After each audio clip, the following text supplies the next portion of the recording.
Hahatid sa inyo ng Filipino Mirror, ang unang tabloid sa negosyo. Misyon ng Filipino Mirror na makatulong sa mga Pilipino sa pamamagitan ng paghahatid ng mga balita at impormasyong pangnegosyo at mga kaalamang pinansyal. Kaya tara na, tutok na sa Usapang Payaman kasama sina Eunice Calma, Chris Galit, Susan Cambri Abdullahi at Filipino Mirror Negosyo Columnists. Tuwing linggo, alas 2 hanggang alas 3 ng hapon sa Usapang Payaman.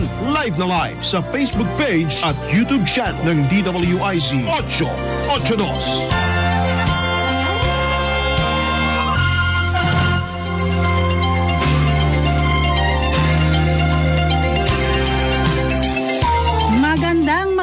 Magandang araw po sa inyong lahat. Isang oras na kwentuhan, hindi chismisan, dahil ito po ay Usapang Payaman.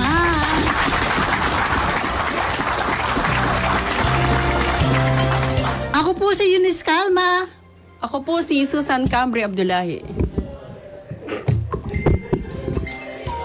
At nasa si Chris Galit na nasa kabilang daigdig. Grabe.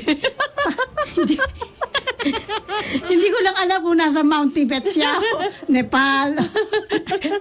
Ayan, welcome to the show. Mount Everest ako ngayon. Mount Everest ba yan? Akala ko sa unahan tayo. Ilang araw ako umakyat eh. Ilang araw ako umakyat para dun sa sa tuktok ng Mount Everest. Akala ko Mount Tibet. Ayan. So ayan po, nako mga kapayaman, ka-mirror. Ayan, isang oras po tayong magkakwentuhan ngayon. Pero sabi ko nga po, hindi po chismisan dahil ito po ay totoong-totoo. Ayan. Pero bago po tayo pumalaot, maraming salamat po muna sa katatapos na programa OPM sa DWIZ ni Kuya Richard Merck. At ngayon naman po, ayan, ating i-welcome sa ating show ang ating ito talaga galing sa ito tunay ito. Ito tunay ito. Naku, napaka swerte ng ating mga viewers ngayon sa Aliw 23 sa Facebook page ng Filipino Mirror at ng DWIC 882 and of course sa radio mismo sa nakikinig dahil ito po Press from Mount Everest at hindi lamang po isang pumanik lang po doon para lang po sa gusto lang niyang pumanik. Ito po ay isang web developer. Kaya napakayaman po na impormasyon na ibibigay po sa atin. So, Camille Susan, ikaw na ang magpakilala. Oo, yan. Nakakatuwa na nasa studio natin ngayon. Siyang nag-iisang Pilipina nakasama ng, apat lang po sila. Apat lang sila na umakyat sa Mount Everest, sa base camp, kasama yung ibang mga foreigner. Ang lakas ng loob nito, hindi lang malakas sa physical, kundi malakas din ang puso niya. Ito po, papakilala ko sa inyo, isang IT specialist at web developer, mother of 2, ayan, isa rin siyang, basta marami siyang racket, ayan. Kaya nakakagulat na isang araw ay umakyat siya ng Mount Everest. Ayan. Pakilala ko na po sa inyo si Miss Jonelyn Inding. Ayan. Welcome sa Usapang Payaman. Hello po. Magandang tanghali sa lahat. Ayan. Welcome to the show. Tanghali po. Ayan. Magandang tanghali din po. So para mas uminit ang ating kwentuhan ngayon, paunahin natin si Camilo Chris na magtanong para maihataw muna kung ano yung experience mo diyan sa Mount Tibet ba yan o Mount Everest. Actually, nararamdaman ko yung nararamdaman ni Miss Jonelyn dahil napakahirap umakyat dito sa Mount Everest. Sa totoo lang, walang halong dito. Pero gusto ko lang maitanong kaagad, Ma'am Jonelyn, ano po yung kinalaman ng pagiging IT expert ninyo sa pag-akyat dito sa Mount Everest? Ano po? Sorry again. Nung connection daw ng pagiging IT or web developer mo sa pag-akyat. So, yun ang gusto malaman ni Camille. Wala pong connection. It's a personal choice na pumunta ako doon. Sinabihan ako ng mga kaibigan. Invitation. It's an invitation. Sabi for free. Sabi ganon. Sabi nila, kung gusto mo, nag-usap sila na pupunta sila ng Mount Everest Base Camp. And then sabi nila kung gusto mo sumama, mag-training ka. So ako naman, oh yeah, why not, 'di ba? Kasi libre, sayang libre, eh, 'di ba? oo. Sayang, 'di ba? Saka bata ka pa. So yun lang ang yung doon. Nag-training ako, self-training. Every other day naglalakad ako ng like umaakit ako ng steps. Makikita niyo yan sa Facebook ko. Nag-start ako ng 6,000 steps every other day. And then the other day, I will walk for 20 kilometers. And then, nang dumating na yung November, nag-start na ako ng everyday na 6,000 steps. From basement to 29th floor. Inaakit ko siya ng 15 times. Ang bilang ko papunta lang sa taas, hindi ko binibilang papuntang baba. Ayan. So, doon po sa mga nanonood po sa Aliw 23 at sa aming Facebook pages na DWIC 882 at Filipino Mirror at sa YouTube channel, nakikita nyo po sa screen, ayan po yung Mount Everest. Ayan, di ba? So, nakikita nyo po siya. Siya po yung, apat sila, siya lang yung Pilipina, na from Philippines, na nagtungo doon. So, isang karangalan po na meron po tayong kababayan na nakarating dyan. By the way, sabi nung nag-text, saan daw ba yung Mount Everest? Sa Nepal po ang Mount Everest, sa Nepal. Yun. Yun po ang highest mountain in the world. At yeah, masaya naman. Ayan. At saka ang pinaka nakakagulat doon, nagulat ako nung malaman ko nga umakyat siya nang walang Sherpa. Walang kaming Sherpa. guide. Para makarating ka doon nang wala kang guide. Palagay ko may pagkaligaw din. 'Di ba, Miss Jonelyn? Yes, Jonelyn. muntik na kami talagang mamatay sa totoo lang. Kasi nga, yung kasama naming taga-India, Indian siya, pero sa Dubai siya pinanganak. Dire-diretso lang siya kasi mostly kami, pag nakatingin kami sa daan, tinitingnan namin yung mga boot prints, yung mga boots, maraming prints, at saka yung mga yak poop or mule poop. Kasi pag Yun lang merong yung guide ganon, ninyo. Yun yung guide namin. Kasi wala kami talaga, hindi kami nag-hire ng Sherpa, hindi rin kami nag-hire ng porter. Kasi ang sabi nila, walang adventure pag merong guide. So, Grabe kayo, pag dumating na sa dulo, may dead end. Sabi ko, hala, saan tayo pupunta? Sabi nila, akyatin mo. Sabi ko ganun. Nang umakyat na ako, nanginig ako talaga, as in, tuwing ahawa ko doon sa bundok, bumabagsak yung buhangin, bumabagsak yung bato, as in, pagdating ko doon sa tuktok, talagang sukang-suka talaga ako, tsaka nag-iiyak ako, sabi ko, gusto ko na umuwi. Grabe. Kasi 1,000 meters below yung babagsakan namin. As in, lahat kami sabay-sabay doon. Damay-damay na, pero kinaya namin. Negative 30 pala yung temperature. Oh. The whole... Grabe. Sobrang lamig. Yeah, sobrang lamig.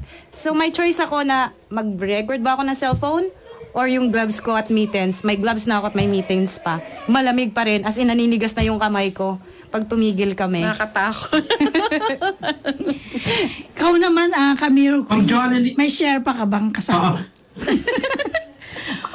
May share Gusto pa. ko lang malaman kay Ma'am, nakikita ko yung mga photos na share natin dito sa ating monitor. Ma'am, ito yung unang base camp po ba?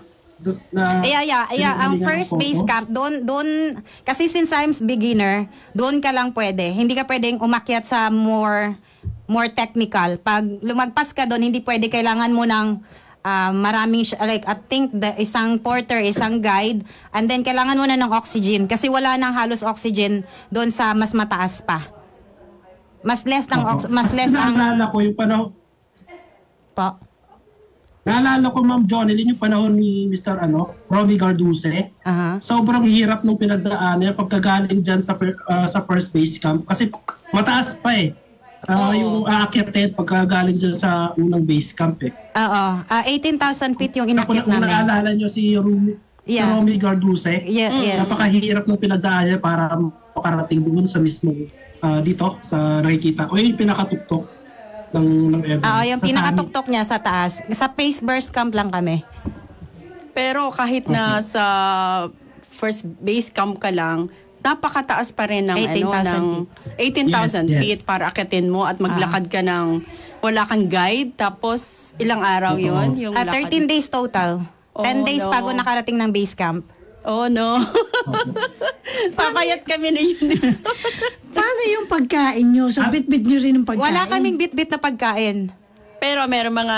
Pero meron silang tea house kasi nga ang Everest is tourist siya. So meron silang tinayong like parang villages. Mga bahay-bahay siya. Pero ang nangyari kasi, off-season kami pumunta.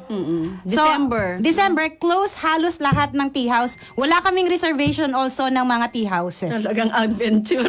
So, ang ginawa namin, nagbahay-bahay kami kung meron silang pagkain, Ala. kung meron silang stove. Kasi kailangan namin ng stove. Kasi kagagaling namin sa walking, at least kailangan namin ng at least 2 hours na stove na makaramdaman lang ng init. Dahil na nanginginig na talaga kami. Ang gabi, always gabi kami makarating doon. Dahil mabagal, tinitry ko talagang maglakad ng bagal kasi may scoliosis ako pinoprotektahan ko yung likod ko. Sabi ko, I rather to walk slow than be a burden to my team. So, you walk your own pace. Oo. Pero pag nakita namin, hindi namin nakita yung isa, antay kami. Lagi ka ba nauuna? Lagi akong huli. Minsan nauuna ako, pag yung pag medyo pababa siya, kasi akyat, baba, hindi siya steady. Hindi siya yung akyat-akyat lang. Kasi siya yung route niya is aakyat ka, bababa, aakyat, bababa, yung ganon. Tapos meron naman yung slope na puro bato siya. Delikado kasi wala siyang mga puno na mag-hold sa mga bato. Anytime na may shake, magka-crumble yung bato. Anytime magkakaroon ng landslide, anywhere. Yun Tapos kasi ang challenge doon. Ang challenge doon, ang wind. Ang lamig ng hangin na nakakaparamdam ang init. Ang tawag nila doon, windburn. May ganun. Ang sakit sa pisngi, ang sakit sa ilong. Yung ilong mo, sabi ko sa'yo, ang sipon ko tumutulo na ganon. As in, hindi mo na alam kasi yung lungs mo nagaganyan na. Gumaganyan na ako paghinga kasi yung parang naghihikap na yung lungs Yung pala mo. nararamdaman ko parang hirap. Chris, nararamdaman mo ba ang nararamdaman ni Miss Jonelyn ngayon? Ay, totoo po yan. Sobrang hirap po niya. Kasi nung panahon ni nasubaybayan ko yung kay Carduce. Sobrang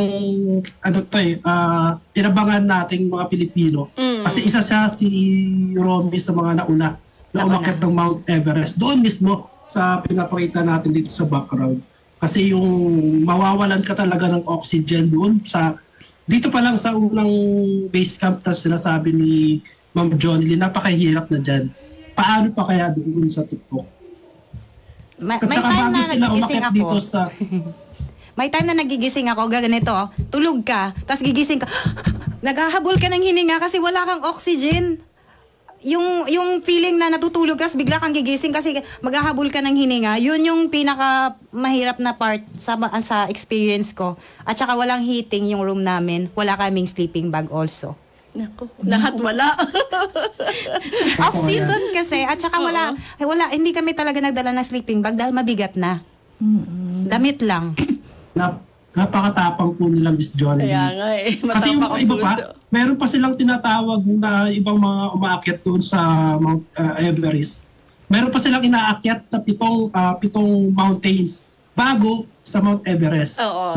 Matataas na mountains. Ano po ito yun? yung pinaka-training pa nila. Side trip. Bago, May side trip. Opo. Bago pa umakyat dito sa mismong Mount Everest. Siguro yun parang doon ka nagte-training. Doon ka muna kailangan makakit ka muna doon bago mag Mount Everest. Parang kailangan ganun mo munang yung para makarating ka sa pinakatuktok. Kailangan mo ng special permit. Tapos kailangan mo may experience ka na nakarating ka ng ibang summit. I think 7 summit ata bago ka makapayagang umakyat ng Mount Everest. So ang mga beginners, pwede ka pumunta anytime sa base camp. Actually, ang alam ko, may 2 Pinoy na pumunta the same season as me. Pero nakarating na sila ng Namche. Namche Bazaar is the second tea house. Nagkaranas na sila ng ng sickness. Yung altitude sickness. Inilipad na sila ng helicopter. Dahil hindi na sila nakarating doon. Hanggang hanggang Namche Bazaar lang sila. Hindi ko alam kung sino sila, pero ang alam ko 2. Yung mga Australian na nakasalubong namin, tinatanong ko kung anong experience nila. Tapos yun sinabi nila, may 2 Pinoy silang kasama na inilipad dahil nagkaroon ng altitude sickness. Delikado kasi yun. Naku, Pinikilabutan ako. naku, kakayanin ba natin to? Mag-training Sabi ko, sa'yo. sorry na lang ako pupunta. Hindi ko pa nga nalilibot ng maigi yung SM MOA, no, Mall of Asia. Napakalaki pala nun. Sandali Patulaw na lang tayo, di ba? Oo. Hindi pa nga natin nakakit ng hagdan yung City State Building eh. Grabe, karanasan. Ayan. So ano yung nakikita ba dun sa Mount Everest? Ang ako nakikita ko lang sa background ni Camilo Chris. Bundok tapos Nandun kami mismo sa baba. Yung mismong baba. Actually, yung base camp, pag season siya, pag merong siyang season, like in season na siya, kasi off-season kami pumunta, na sinasabi nila off-season. Pag in season siya, yung mismong pinuntahan namin, nakikita nyo dyan sa video, is puno yan ng tent. Yun yung tent ng mga nagpe-prepare. Kasi it takes a month para makarating ka sa taas. So, kailangan lang mag-acclimate. Kami, nag-acclimate kami ng isang beses sa Namche, and then nung nakarating kami so two nights kami sa Namche, and then nung nakarating kami sa Tukla, nagstay din kami nang dumating kami doon. Kailangan mong dumiretso ng Labuche, pero hindi kami dumiretso kasi ang guide namin, may binabasa kaming guide, ang sabi sa amin is mag-stop na kami ng Tukla. So nagstay kami doon kasi hindi ko kakayanin ng Tukla. Naramdaman ko yung ang sakit ng ulo ko na parang nag-shrink. Ala. Sa Tukla, sabi ko, hindi ko kakayaning dumiretso, sabi kong ganun. Yung mga kasama namin gusto nilang dumiretso kasi nga, mas maaga yung punta namin sa base camp ng isang araw pag dumiretso kami. Pero hindi ko na talaga kaya. Gusto ko na talagang humiga sa kama. Gusto ko nang higaan. Pagdating namin sa tea house, sabi ko, pwede siguro dito na lang tayo, hindi ko na talaga kakayanin. So, pumayag naman sila, nagkasundo na. Tumigil na lang doon sa tea house na yon. At nag-enjoy naman kami at that night kasi nagnawan kami ng stargazing kami. As in, ang lapit ng Milky Way. Parang ang pakiramdam mo na sa ilalim mo lang yung Milky Way. Makikita mo yung buong mga star constellation. As in, ang ganda. Parang ang lapit-lapit lang sa mukha mo talaga. Pero negative 30 yun, nasa labas kami, nakabalot kami ng isang sheet ng ang ginaw. Nakahiga kami sa mga table na kinakainan nila. Nakahiga kami doon, tapos nanonood kami. Pagdating ng mga 30 minutes, sabi ko, nanginginig na ako, hindi ko na kaya, pasok na tayo. So ito, Camilo Chris, Camilo Susan, ito yung kung nature lover ka, dito ka talaga, diba? Hindi lang kailangan nature lover. Kung gusto mong i-test yung limit ng sarili mo, ganun ang ginawa ko. I want to test my limit. So, para malalaman ko kung ano ba talaga ang kaya ko. Ayun. At saka may afraid of heights din kasi ako. So, ang pinaka-challenging is the bridge, the hanging bridge. Pagdating ng unang hanging bridge, nanginig na ako, hindi ko na kayang tumawid. Ay, yung lakad ko pag ganyan, pa sideways, ang ginawa nila, bumalik yung isa, kinuha niya yung walking stick ko, pinalo-palo yung bag ko para ma-distract ako. Tapos sabi niya, walk. And then sabi ko, dahil nga nababothered ako dahil pinapalo yung bag ko, dire-diretso na ako. Hindi ko na inaalala, ilang hanging bridge yun? I think 8. Bago makarating ng base camp? Bago makarating ng base camp, merong 8 hanging bridge. Kinonect pala nila yung bundok through using yung hanging bridge. At meron ding part na aakyat ka talaga sa pinakatuktok ng bundok. May mga siguro more than 10 na bundok. Ay, hindi ko lang mabilang sa sobrang dami. Meron ding part na para siyang disyerto. Parang akala mo disyerto. Kasi malapad lang siya, pero para ka lang talagang nasa kawalan. So, extra challenge to. Diba? Challenge. Diba? Samantalang zipline, natatakot tayo. Tapos may part na glacier. Yung nakakatakot kasi bagsak mo, talagang madulas yung dadaanan mo. Meron kaming crampons, ilalagay yan sa boots mo. Pero sa sobrang liit lang ng glacier na dadaanan mo, as in pa-slide siya pababa. So, takot na takot ka kasi isang slip mo lang, bagsak ka talaga, patay ka talaga, wala kang buhay. Oh my God. Tapos, yung helicopter, sa tea houses lang siya. So, pag nandun ka sa gitna, hindi ka pipikapin ng helicopter kasi kailangan niya doon sa mismong tea house. Kasi nandun ka magko-coordinate sa tea houses. So, kakayanin mo, kahit ano nangyari sa'yo, kakayanin mo talagang tingin yung tea houses para mailipad ka pag emergency. Pag mapatay ka na doon sa gilid. At saka kailangan sa umaga lang. Sa umaga lang ang lipad nila kasi pag hapon, bad na yung weather. Hindi na sila makakalipad. Ilang tea house meron mula doon sa pinanggalingan nyo hanggang doon sa base camp? Marami. Andito sa likod ko, may map. Yan yun lang. Grabe. Ayun, pinapakita niya, no? May map sa likod ko. Oh, yan. Kita nyo. Ayan. Marami siya. I think, ang dinaanan namin is start kami from Lukla, which is the dangerous airport in the world. Ang iksi ng airport niya. Pag once na 1 second lang nagkamali ang piloto, bagsak niya wall sa bugang eroplano. Grabe. 50 na ang namatay within 5 years. Grabe. Dyan Bakit hindi mo ayusin?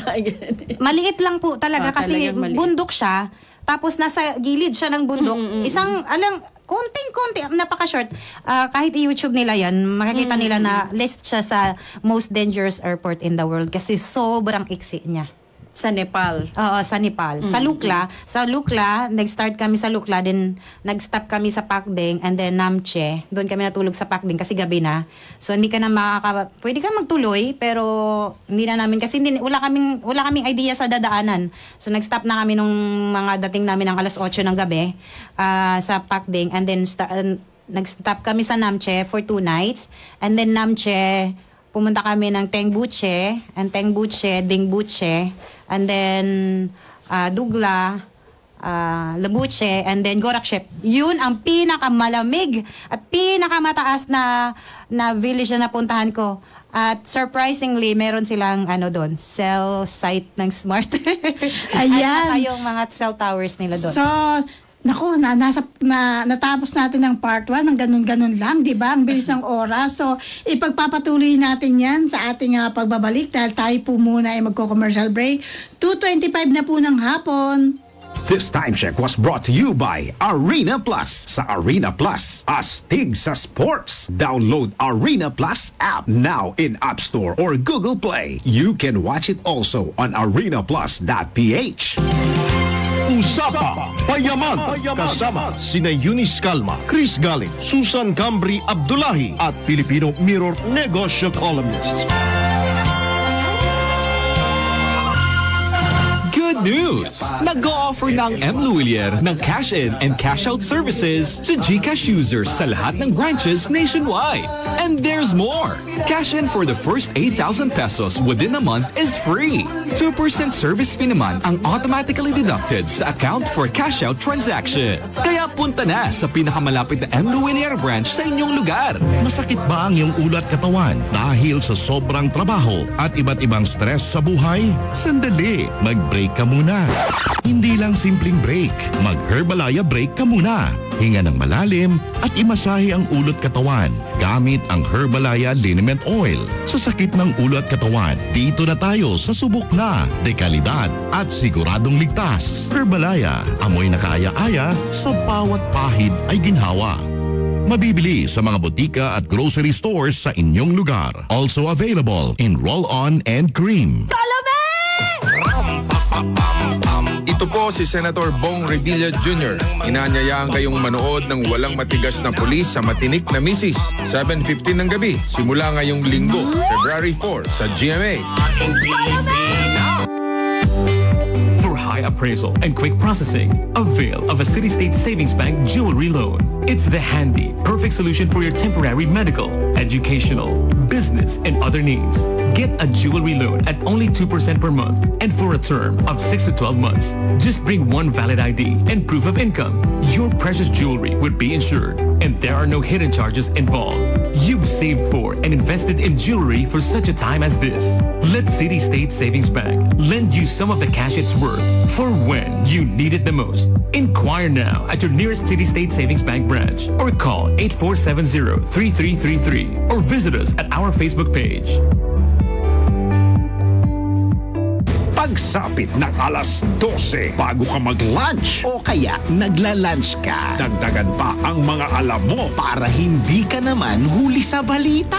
Live sa DWIZ Manila at sa lahat ng DWIZ News FM sa buong Pilipinas, Luzon, Visayas at Mindanao. At mapapanood ng live sa Aliw 23 Free TV at sa lahat ng digital channel ng DWIZ.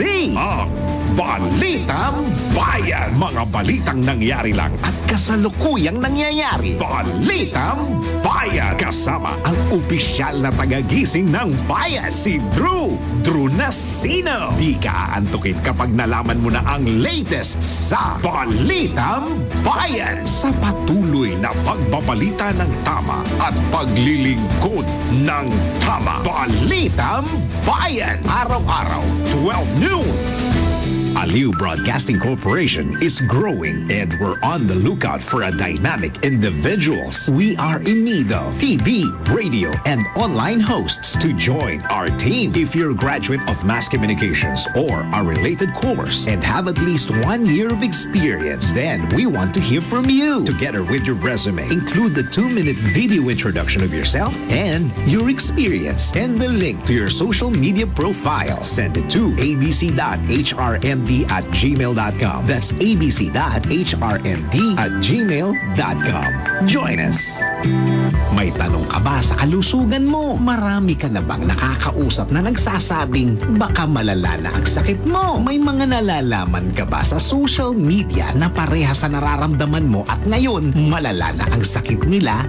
Naku, ang dami nang namamatay sa maling akala. Eksperto dapat ang pinakikinggan mo. Tutukan ang DWIZ Manila at lahat ng DWIZ sa buong Pilipinas. Kasama ang social media ng DWIZ.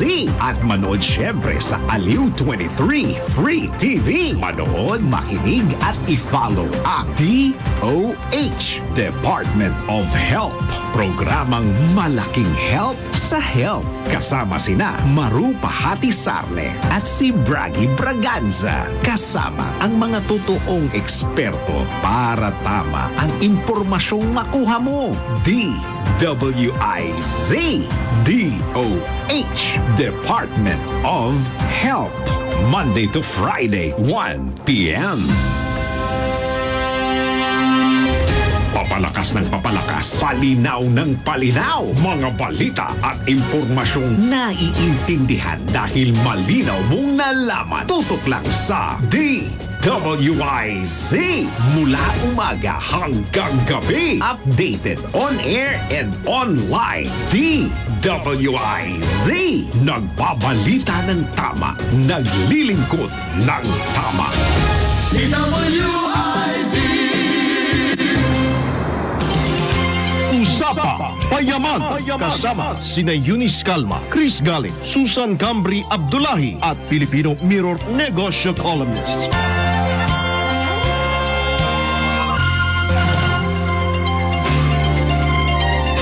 At nagbabalik ang usapang Payaman.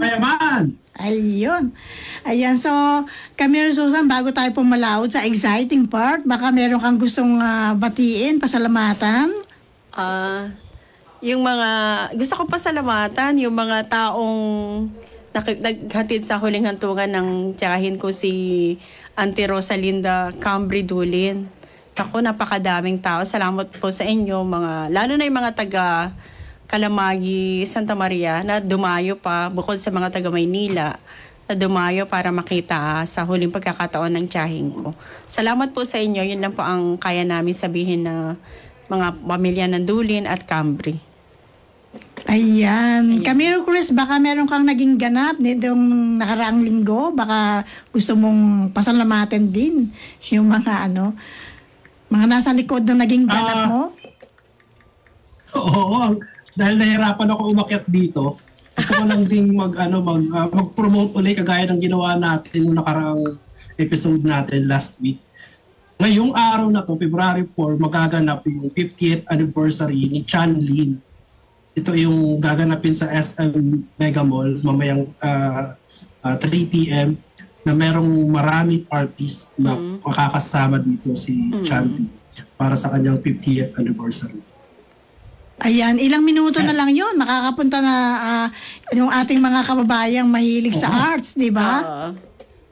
Oo, napakarami ding, bukod sa kanya, napakarami ding mga artist ang nandito.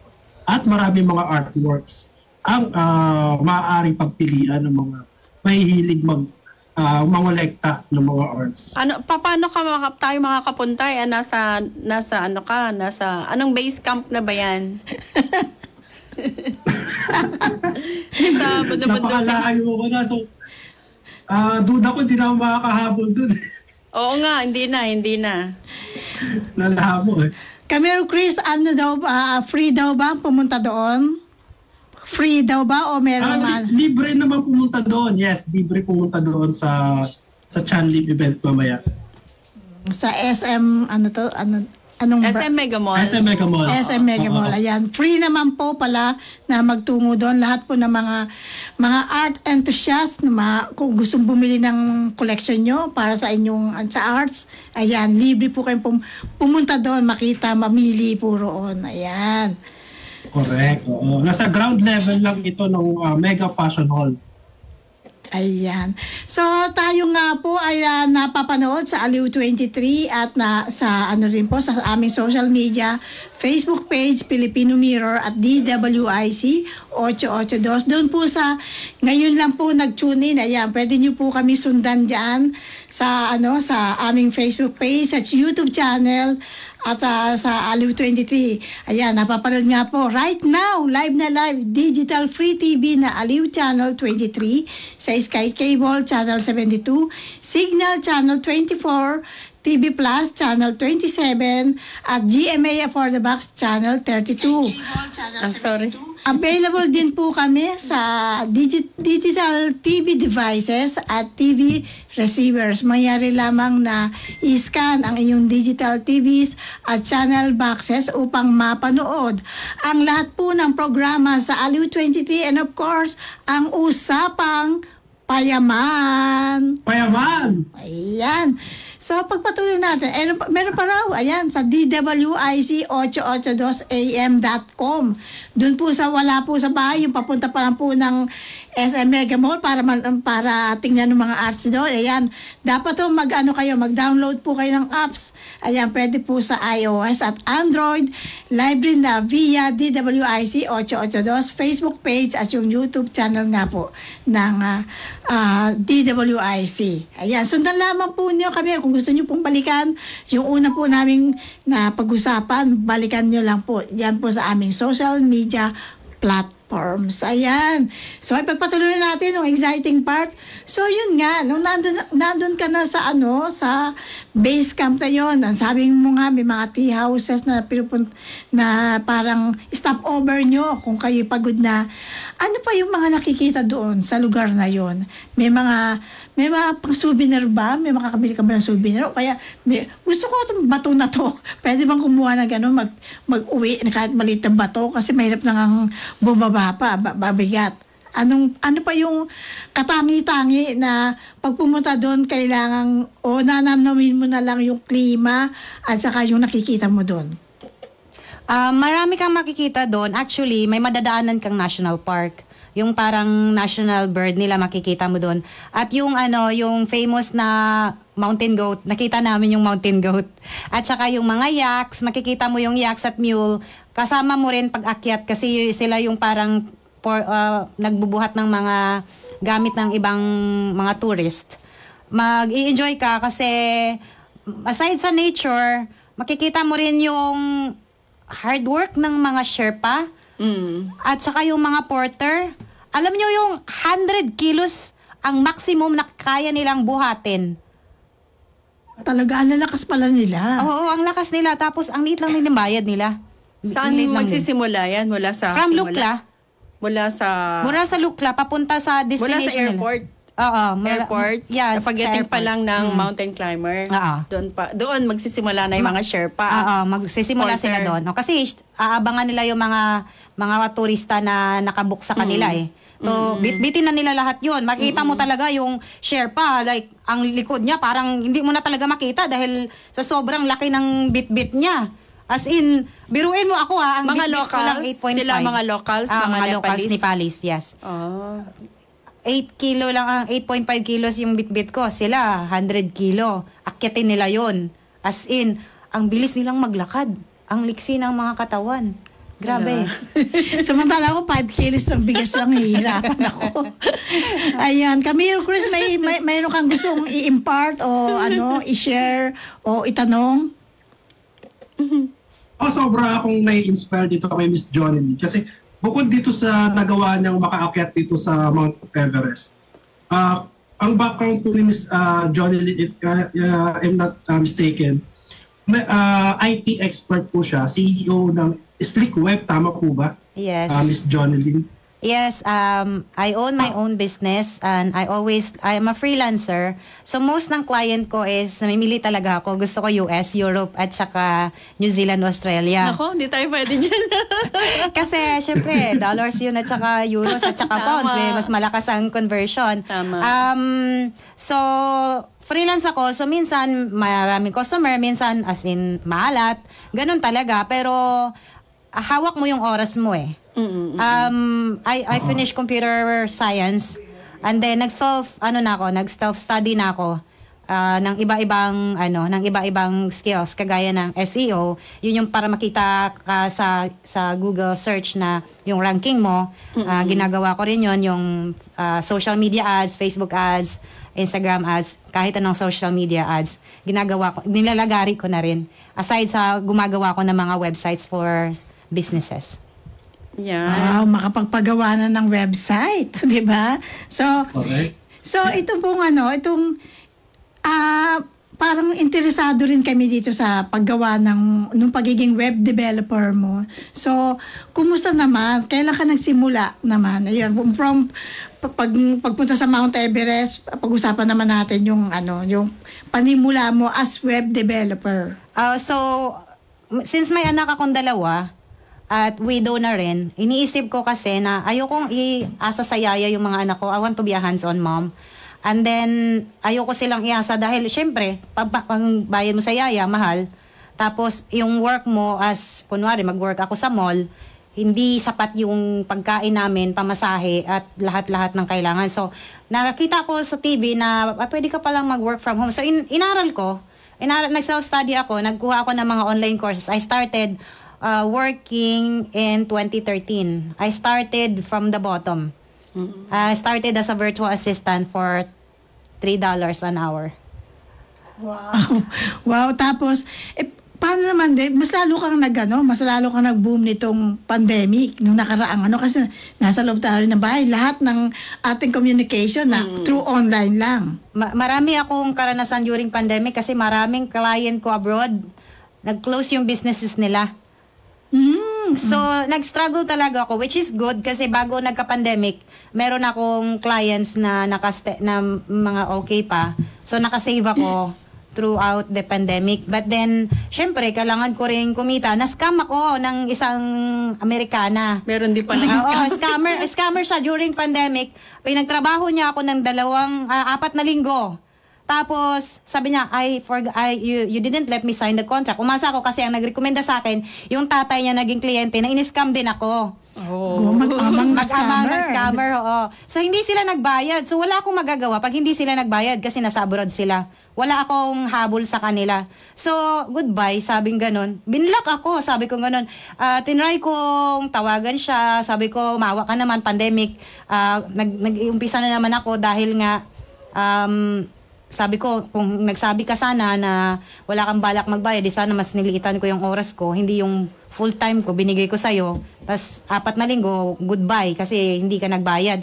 Sabi niya, I don't care. Tapos wala na, shutdown na. Yun yung disadvantage sa work ko kasi pag tumakbo si client, wala kang habol kasi nasa abroad sila. So kailangan, advance payment ang ginagawa ko ngayon. Ano usually yung trabahong pinagawa niya sa'yo? It was an Pinterest.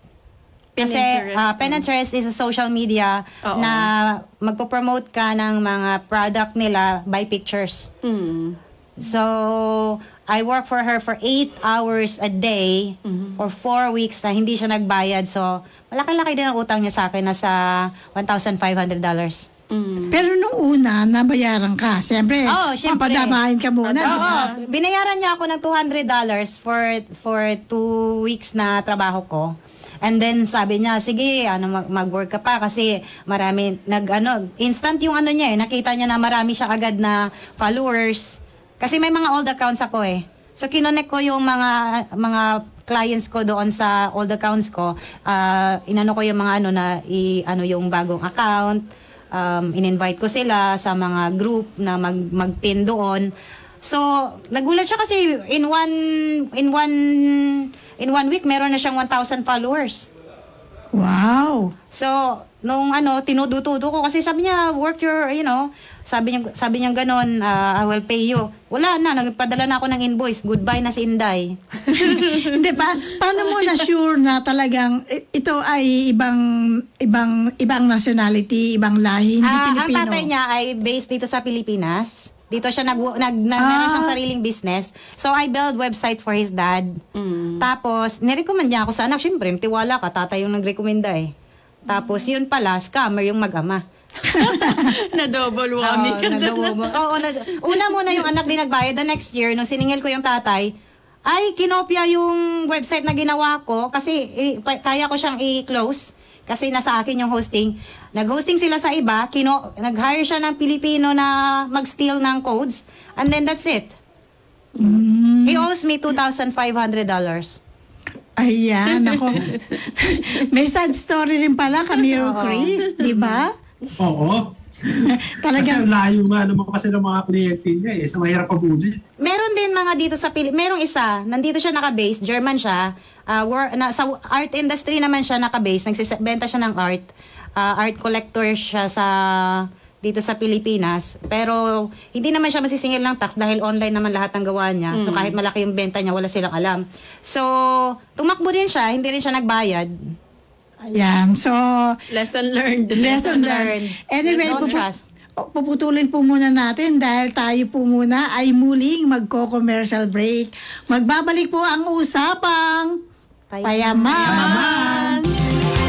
Usapang Payaman. Kasama sina Eunice Calma, Chris Galing, Susan Cambri Abdullahi at Filipino Mirror Negosyo columnists.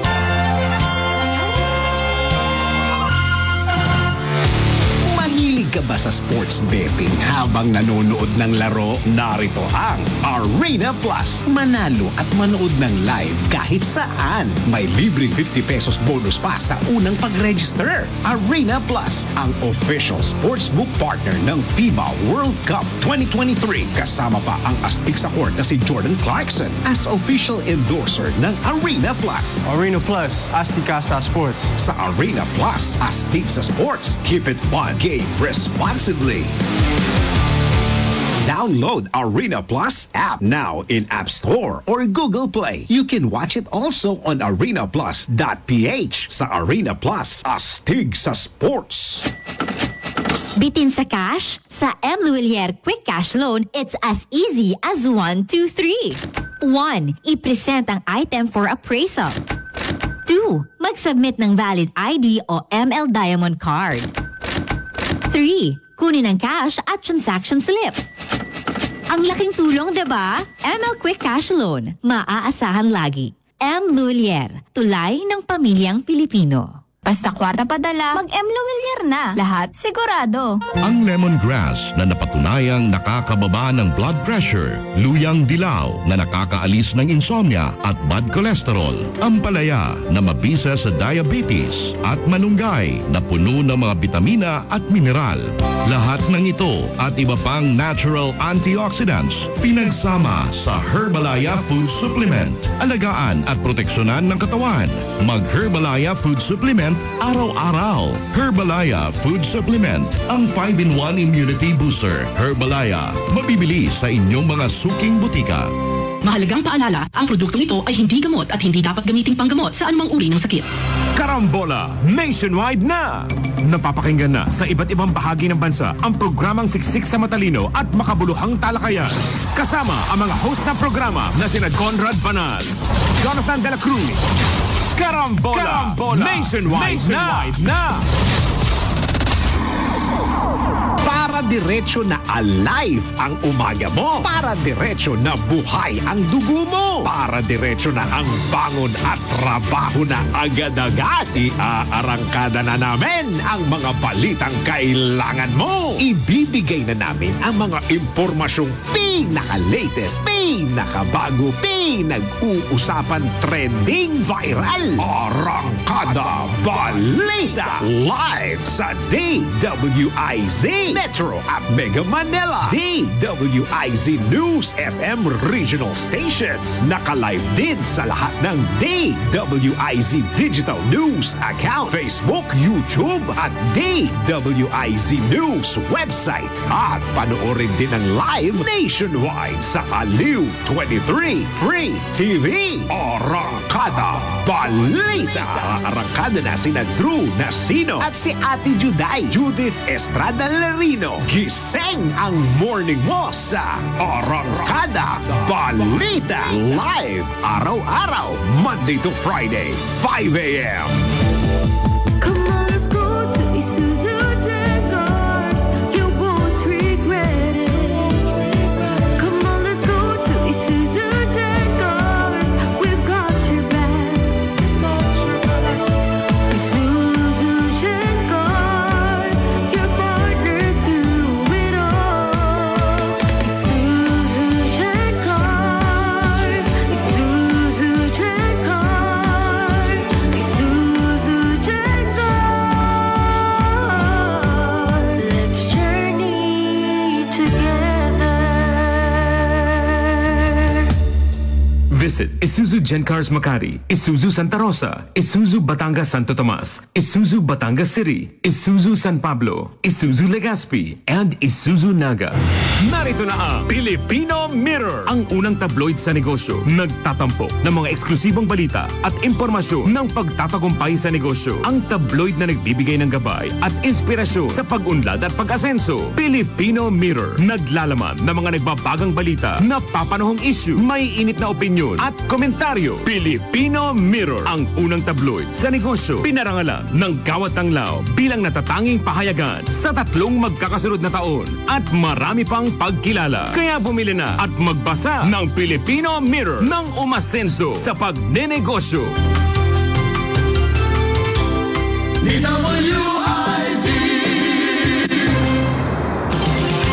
Usapang Payaman. Kasama sina Eunice Calma, Chris Galit, Susan Cambri Abdullahi at Filipino Mirror Negosyo columnists.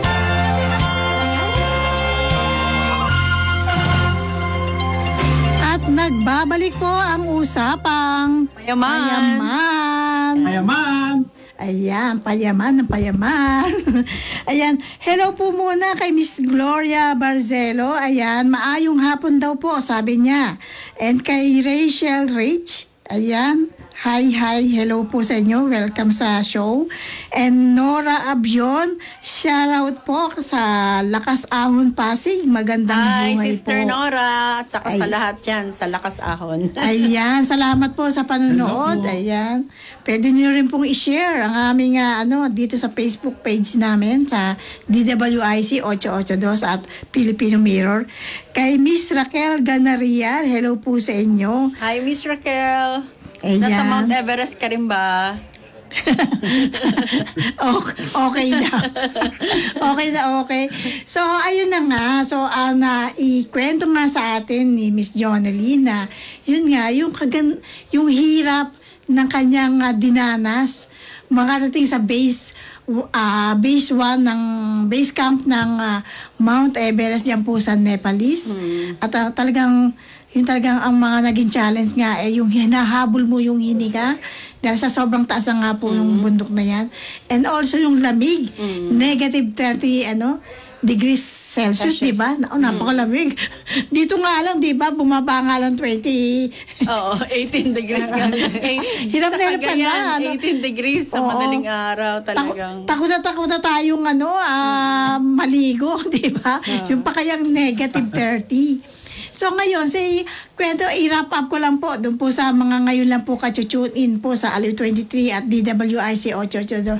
Sabi nga po niya, yun nga, ang ating pong guest po ngayon na si Miss Jonalyn ay isang IT information technologist at web developer, pero hindi naman talagang napakaganda nung umpisa niya. Nagkaroon din ng problema.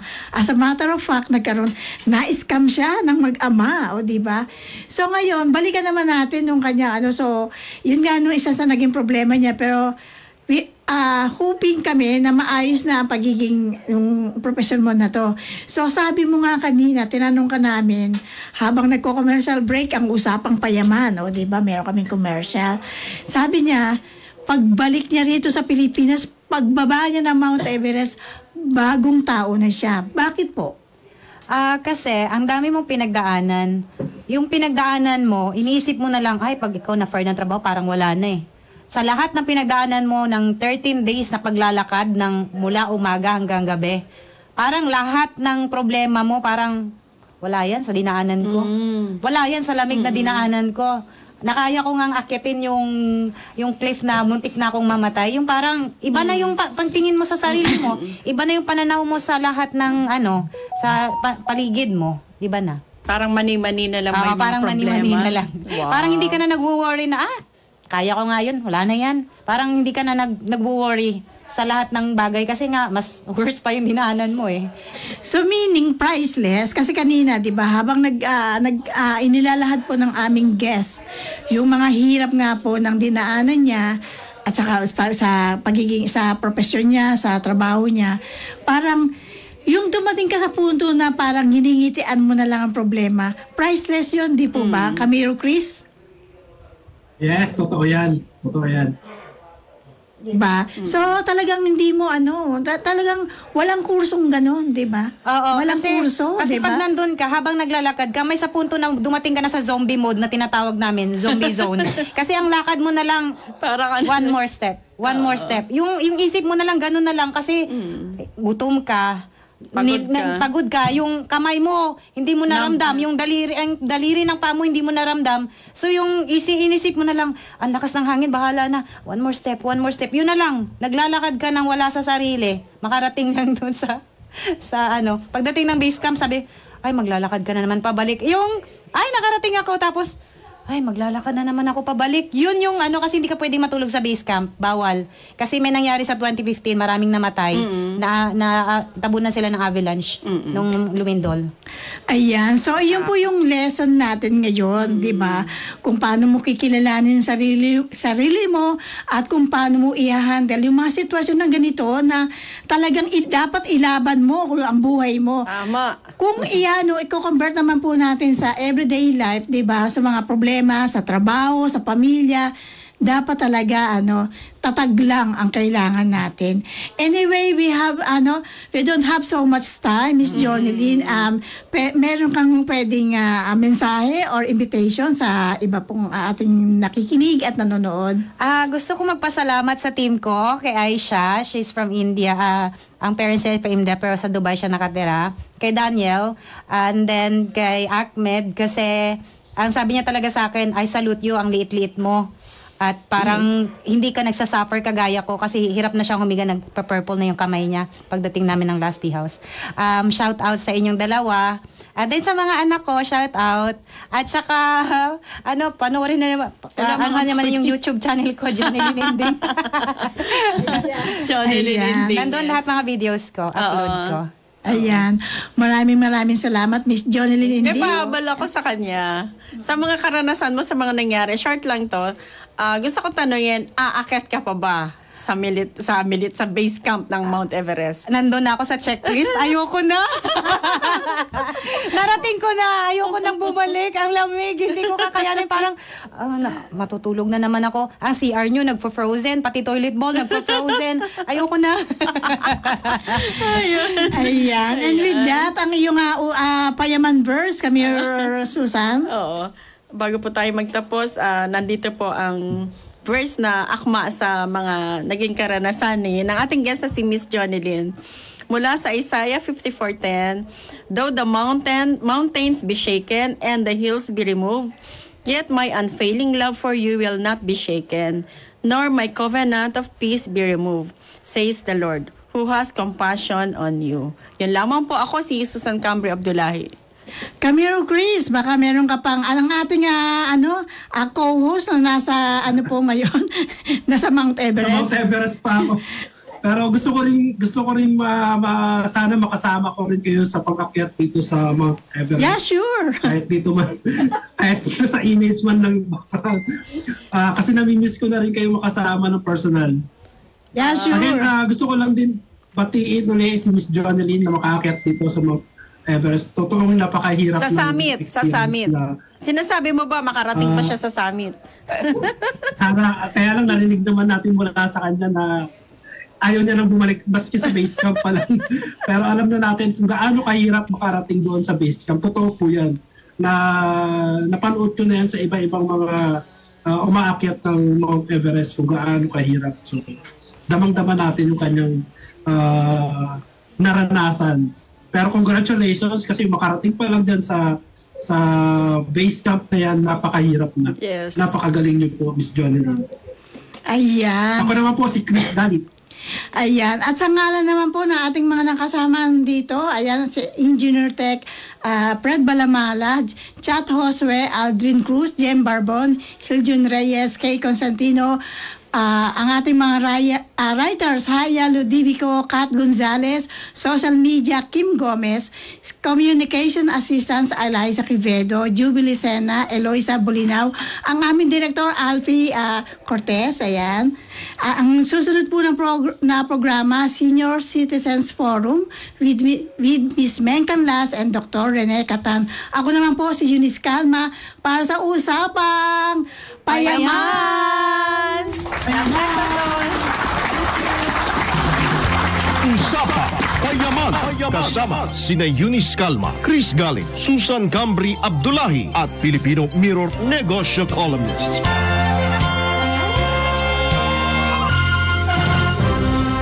This is the news and information station of Aliu Broadcasting.